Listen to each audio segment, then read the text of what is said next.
साथियों नमस्कार, कैसे हैं आप सब लोग। मजामा केम छो कसा अहिस। साथियों, आज एक इम्पॉर्टेंट टॉपिक में डिस्कस करने वाला हूँ डिस्चार्ज को लेकर। कई बार ऐसा होता है कि करता कोई और है और भरपाई आपको करनी होती है।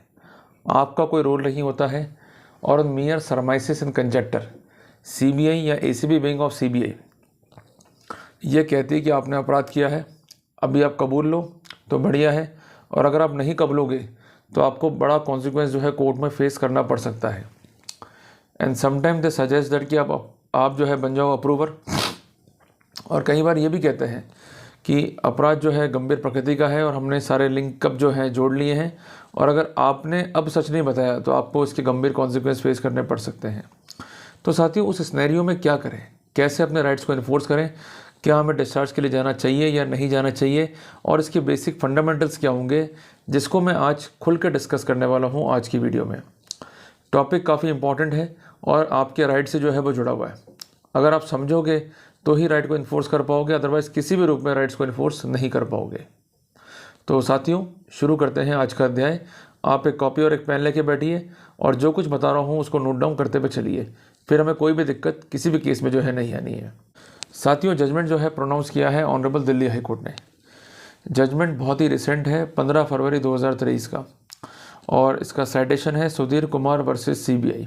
इस मामले में एक पिटीशन पेश की गई before the concern trial court, और कोर्ट से निवेदन किया गया कि अक्यूज को जो है वो डिस्चार्ज किया जाए, पर कंसर्न ट्रायल कोर्ट ने अक्यूज को जो है डिस्चार्ज करने से मना कर दिया, जिस कारण कंसर्न पिटिशनर को एक revision petition honourable high court में दाखिल करनी पड़ी। और उसका ये कहना है कि एफआईआर जो सीबीआई के द्वारा दर्ज की गई है और जिसके तहत हमारे खिलाफ सेक्शन 420, सेक्शन 467, 468, 471 आईपीसी और सेक्शन 13(1)D पीसीएड का चार्ज फ्रेम किया गया है, उसको सेट असाइड और क्वेश किया जाए।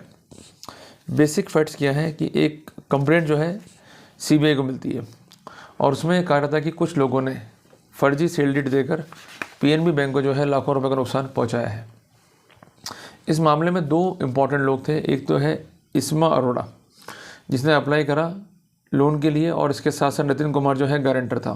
साथियों, जब भी कोई लोन जो है प्रोसेस होता है तो उसमें कोलेटरल सिक्योरिटी देनी होती है, और इसके अलावा टाइटल डीड वेरिफिकेशन एक प्राइमरी कंसर्न है, जिसमें बैंक के एडवोकेट की एक महत्वपूर्ण भूमिका होती है। पर यहाँ पर जो भी डॉक्यूमेंट सबमिट हुए वो सब डॉक्यूमेंट्स फेक थे और किसी भी रूप में वो सर्टिफाइड कॉपी से मिलान नहीं खाते हैं, ऐसा कहना था सीबीआई का, जिसके आधार पर उक्त मामला जो है दर्ज किया गया। अल्टीमेटली अक्यूज पर्सन जो है चार्जशीट हुए और कंसर्न अक्यूज जो था उसके द्वारा डिस्चार्ज जो है मूव किया गया। उसका कहना है कि मेरे खिलाफ कोई भी एविडेंस फाइल में नहीं है, सिर्फ इतना सा मेरा रोल है कि मेरे तरफ जो रिपोर्ट दी गई है जिसमें जिन डीट्स पर निर्भर किया गया है वो डीट्स फॉर्ज हैं। यही मेरे खिलाफ एक बेसिक एलिगेशन है और कोई भी एलिगेशन मेरे खिलाफ नहीं है। और ये जो एलिगेशन लगाया गया है ये भी एलिगेशन कॉन्कॉक्टेड है, विदाउट एनी बेसिस है, and even there is no material on the record on the basis of which I could be prosecuted for the forgery and for the misconduct. अब उन्होंने contentions क्या के लिए, उनका पहला contention है कि पिटिशनर ने जो है सबमिट करा है false title deed with the complainant bank without verifying and without comparing the same with the original, और जिस कारण से जो ओपिनियन है ये फैब्रिकेटेड है और इस फैब्रिकेटेड ओपिनियन के ऊपर बैंक को नुकसान पहुंचने की स्थिति आई। उनका ये कहना है कि डिसऑनेस्टली एंड फ्रॉडुलेंटली मेंशन तो कर दिया है, पर इसको सपोर्ट करने के लिए कोई भी एलिमेंट जो है फाइल पर नहीं है, क्योंकि इन्वेस्टिगेशन रिवील क्या करती है कि डिफरेंस है टाइटल डीड जो मॉर्गेज हुई है बैंक में और जो ऑप्टेन की गई है रजिस्टर ऑफिस से, और इसके अलावा हैंड रिटन डिटेल्स जो है टू पे ऑर्डर्स की वो भी मिसिंग है। तो इस सिनेरियो में जो बेसिक एलिमेंट है फैब्रिकेशन का, फॉर्जरी का, चीटिंग का, वो अट्रैक्ट होता है, और इसके अलावा सेक्शन 13(1)D पीसीएड का ऑफेंस भी जो है अट्रैक्ट होता है। बट प्राइमरी की इज़ दैट कि इस केस में ये तो फैक्ट अनकॉन्ट्रोवर्टेड है कि जो कंसर्न प्रॉपर्टी है वो इस्मा अरोड़ा के नाम पर है, और ये फैक्ट जो है बैंक में डिस्प्यूट नहीं करता है। अगर बाय मिस्टेक रिपोर्ट में कुछ फैक्ट लिखने से रह गए या कंटेंट लिखने से रह गए तो in that scenario the report could not be said to be fact. Case prosecution का ये नहीं है कि मैंने बिना टाइटल डीड के जो है या वो कंसर्न व्यक्ति जो है मालिक नहीं है उसको मालिक बताते हुए जो है कोई रिपोर्ट जो है जारी कर दी। वो कंसर्न व्यक्ति मालिक था और आज भी है, और उसके डॉक्यूमेंट के बेसिस पे जो है रिपोर्ट जारी की गई है। इस सिनेरियो में कोई भी ऑफेंस जो है मेड आउट नहीं होता है, और जो भी एलिगेशन सेटल्ड हैं ये एलिगेशन कॉन्कॉक्टेड है, फैब्रिकेटेड है और किसी भी रूप में सिर ठहराए नहीं जा सकते। उनका ये भी कहना है कि ट्रायल कोर्ट ने ये सारे बिंदु नहीं देखे और ट्रायल कोर्ट ने ऑर्डर पास करने में जल्दबाजी करी है और एरर करी है। उनका ये कोर्ट से रिक्वेस्ट था कि इम्प्यूग्न जजमेंट को सेट असाइड किया जाए। उन्होंने CBI versus Narayan Rao, S Ram Yadav versus CBI, A Kumar Sharma versus CBI, Rajeshwar versus CBI के निर्णयों पर जो है रिलाई किया, जिसका विरोध जो है लंदन पब्लिक प्रोसिक्यूटर ने करा। और अंतोगत्वा कोर्ट ने यहाँ पर ड्रॉ किया ऑब्जर्वेशन, और पहला कोर्ट का जो ऑब्जर्वेशन आया वो आया पेज नंबर 6 के ऊपर। कोर्ट का कहना है कि अगर हम चार्जशीट को पेरिस करते हैं तो स्पेसिफिक रोल जो है असाइन किया गया है पिटिशनर को in connection with the commission of the एलिज्ड offence. उनका कहना है कि जो कंसर्न पिटिशनर है ये बेसिकली था पैनल एडवोकेट, और इसने कंसर्न अक्यूज पर्सन से कॉन्स्पिरेसी करते हुए एक फेक लीगल सर्च रिपोर्ट जो है सबमिट करी है, जिसके पीछे इसकी दुर्भावना जो है दिखाई देती है, ऐसा CBI ने मेंशन किया है। उनका कहना है कि कंसर्न टाइटल डीड्स को जो सर्टिफाइड कॉपीज थी रजिस्टर ऑफिस से उससे कंपेयर नहीं किया गया, और ये कहते हुए कि मैंने कंपेयर कर लिया है, यह रिपोर्ट जो है सबमिट की गई है, जबकि इन टोटो ये रिपोर्ट जो है वो फेक है। उनका ये भी कहना है कि अपरेंट डिफरेंस है टाइटल डीड जो मॉर्गेज की गई है और सर्टिफाइड कॉपी जो ऑब्टेन की गई है। और इसके अलावा जो डिटेल्स थी पेज नंबर 5 पर रिगार्डिंग टू पे ऑर्डर जो मिसिंग है in the title deed, but ये प्रेजेंट है सर्टिफाइड कॉपी के अंदर। तो इस तरह से फैब्रिकेशन जो है किया गया है। यहाँ पर कोर्ट का ये कहना है कि भले ही ये स्थितियाँ फाइल पर दिखती है, बट कोई भी डिस्क्रिपेंसी जो है किसी भी रूप में अक्यूज को तब तक इन्वॉल्व नहीं कर सकती जब तक कि उसकी क्रिमिनल इंटेंशन ना हो। जो कंसेंट हैंडरिटन डिटेल्स है टू पे ऑर्डर्स की जो सर्टिफाइड कॉपी में है, भले ही टाइटल डीड में नहीं है, पर इसका मतलब ये नहीं है कि जो कंसेंट सर्च रिपोर्ट है वो फेक है। केवल 2 डिटेल्स पे ऑर्डर के नहीं आ जाने से कोई भी कंटेंट जो है फेक नहीं हो रहा। ऑलमोस्ट सारे कंटेंट जो है सेम है, बट केवल पे ऑर्डर के डिटेल्स नहीं है। तो यहाँ पर कोर्ट ने कहा कि ये फैक्ट जो है अनकॉन्ट्रोवर्टेड है कि कंसर्न जो व्यक्ति है वो मालिक है और उसके डॉक्यूमेंट के बेसिस पे जो है रिपोर्ट दी गई है। तो इस सिनेरियो में कोई भी रोल जो है यहाँ पर नहीं दिखाई देता है और चार्जेस जो है appears to be concocted and liable to be question. Court ने लिखा है कि कंसर्न अक्यूज जो है उसका कोई नेम भी जो है एफआईआर में नहीं है, और कोर्ट ने यहाँ पर रिलाई किया on judgment of honourable supreme court in CBI versus K Narayana Rao, जिसमें सिमिलर सिचुएशन को जो है डील किया गया था। The ingredient of the offense of criminal conspiracy are that there should be an agreement between the persons who are alleged to conspire, and the said agreement should be for doing the illegal act by illegal means, an act which by itself may not be illegal. In other words, the essence of criminal conspiracy is an agreement doing illegal things, and such an agreement can be proved by direct or indirect evidence, and in the matter of common experience that the direct evidence to prove conspiracy is really available.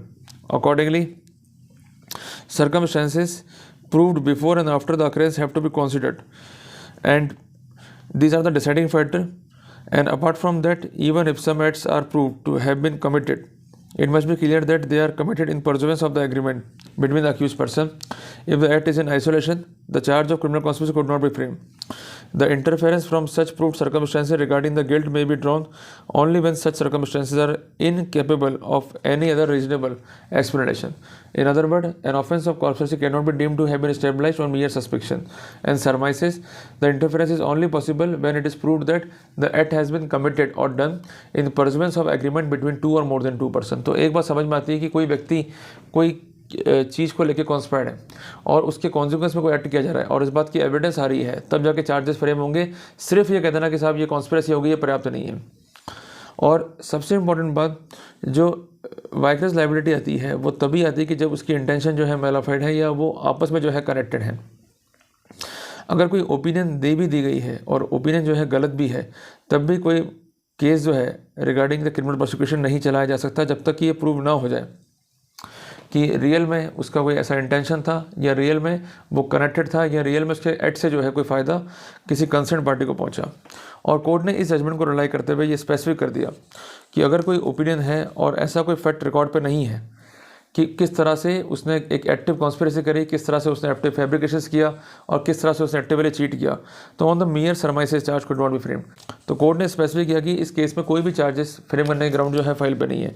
इसके अलावा दिलावर बालू के निर्णय पर भी जो है rely किया गया कि कोर्ट को जो है एज अ पोस्ट ऑफिस जो है एक्ट नहीं करना है, कोर्ट को जो है ऐड करना है ग्रेव सस्पिशियस थ्योरी के ऊपर। अगर चार्जेस फ्रेम करने के लिए ग्राउंड है और वो ग्राउंड जो है बेसलेस नहीं है और स्ट्रॉन्ग सस्पिशियस क्रिएट करते हैं, और सस्पिशन इस तरह का है कि अगर एविडेंस को हम रिब्यूट नहीं कर पाते हैं तो ultimately it will lead to the conviction, in that scenario charges को डिफरेंट। बट ऐसी स्थिति अगर फाइल पे नहीं है तो चार्ज को जो है फ्रेम नहीं किया जा सकता।